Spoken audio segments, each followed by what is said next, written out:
Assalamualaikum warahmatullahi wabarakatuh. Salam Merdeka Belajar.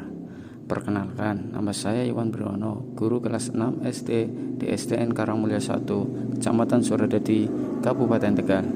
Setelah mengikuti pelatihan mandiri Merdeka Mengajar, saya akan melaksanakan aksi nyata pada topik Merdeka Belajar, menyebarkan pemahaman Merdeka Belajar. Dalam topik Merdeka Belajar diharapkan kita memahami yang pertama, pemahaman gagasan dan prinsip pendidikan berdasarkan pemikiran Ki Hajar Dewantara. Yang kedua, pemahaman untuk memfasilitasi murid agar tumbuh sesuai dengan kodratnya. Yang ketiga, penerapan pembelajaran yang memerdekakan murid. Sobat guru hebat, dalam topik Merdeka Belajar, kita mempelajari 5 topik modul. Modul pertama, mengenali dan memahami diri sebagai pendidik. Modul 2, mendidik dan mengajar. Modul 3, mendampingi murid dengan utuh dan menyeluruh. Modul 4, mendidik dan melatih kecerdasan budi pekerti. Modul 5, pendidikan yang mengantar keselamatan dan kebahagiaan. Sobat guru hebat, pada modul pertama tentang mengenal dan memahami diri sebagai pendidik, yaitu yang pertama, memahami dan menghayati diri sebagai manusia yang merdeka untuk terus belajar. Sebelum memerdekakan murid, kita sebagai guru harus memerdekakan kita lebih dahulu dengan cara merefleksi apa yang telah kita lakukan.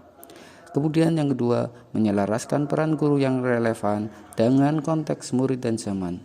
Yang ketiga, bertutur kata lembut, mendengarkan pendapat, memotivasi untuk gemar dan senang belajar. Ayo sobat guru hebat, lantas bagaimana mendidik dan mengajar pada kurikulum Merdeka Belajar?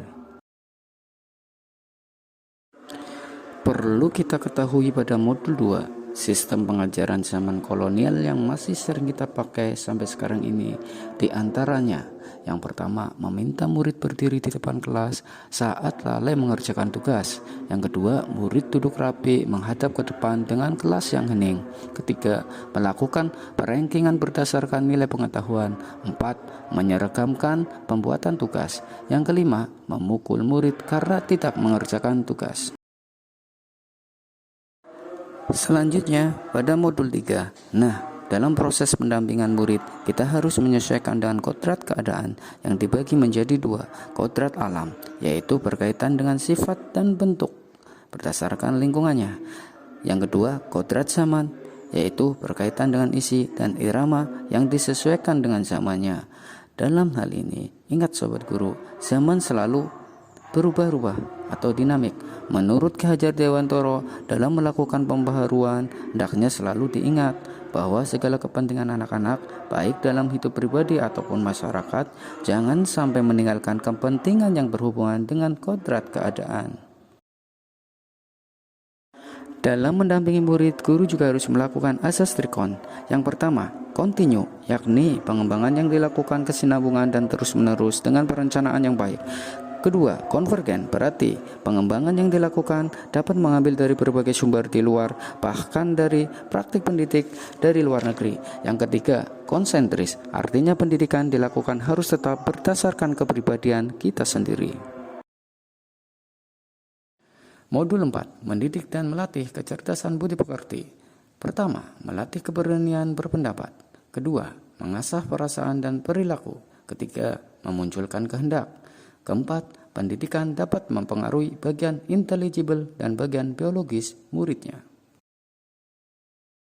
Modul 5, pendidikan yang mengantarkan keselamatan dan kebahagiaan. Di antaranya yaitu dalam modul 5, pendidikan hanyalah sebagai tuntutan. Kemudian, setiap murid memiliki kodrat, kekuatan, potensi-potensi yang berbeda. Pendidikan tidak berkehendak atas kodrat, kekuatan, dan potensi murid. Pendidikan dapat mempengaruhi bagian intelligible dan bagian biologis muridnya. Yang terakhir, menerapkan sistem Among dan semboyan Ki Hajar Dewantara. Trisenta pendidikan. Pertama, keluarga. Kedua, sekolah. Dan ketiga, masyarakat. Keluarga, karena keluarga pendidikan pertama seorang anak. Pendidikan keluarga menjadi dasar pendidikan anak, terutama nilai-nilai agama, bersikap, dan berperilaku budi pekerti. dan cara pandangnya terhadap segala sesuatu. Yang kedua, sekolah adalah rumah kedua bagi anak. Sekolah membagikan pendidikan, yaitu ilmu pengetahuan, keterampilan, budaya, dan budi pekerti. Yang terakhir, masyarakat. Masyarakat, pendidik di lingkungan masyarakat sangatlah berpengaruh. Pendidikan anak yaitu tentang bagaimana anak itu bergaul dan berteman dalam masyarakat. Demikianlah pemaparan aksi nyata dalam topik Merdeka Belajar dari saya. Salam Merdeka Belajar. Wassalamualaikum warahmatullahi wabarakatuh.